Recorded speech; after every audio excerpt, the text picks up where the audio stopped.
যে ভালো আচরণ দিয়ে সবচেয়ে দামি জান্নাত পাওয়া যায়, ভালো চাল চলন দিয়ে সবচেয়ে দামি। আবু মালিক আশআরী রাদিয়াল্লাহু তাআলা আনহু বলেন, রাসূল সাল্লাল্লাহু আলাইহি ওয়াসাল্লাম বলেছেন, ইন্না ফিল জান্নাতে গোরাফান ইউযার জাহিরুহা মিন বাতিনিহা বাতিনুহা মিন জাহিরিহা। জান্নাতে কতগুলি দামি দামি ঘর আছে, খুব উন্নত মানের পদার্থ দিয়ে তৈরি, খালি টক টক টক টক করছে, ঝকঝক ঝকঝক করছে। তো সাহাবীগণ বলছেন, লেমান হাজিহি, এত দামি ঘর কে পাবে আল্লাহ রাসূল? এত দামি ঘর, এত দামি জান্নাত কে পাবে? তখন আল্লাহ রাসূল বলছেন, লেমান আলানাল কালামা, যার ভাষা নরম, স্বভাব ভালো সেই পাবে, যার খাসলত ভালো সে পাবে, যার চাল চলন ভালো সে পাবে।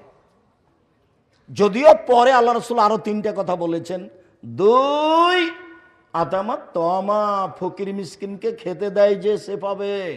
আর একটা বলেছেন, তাবাস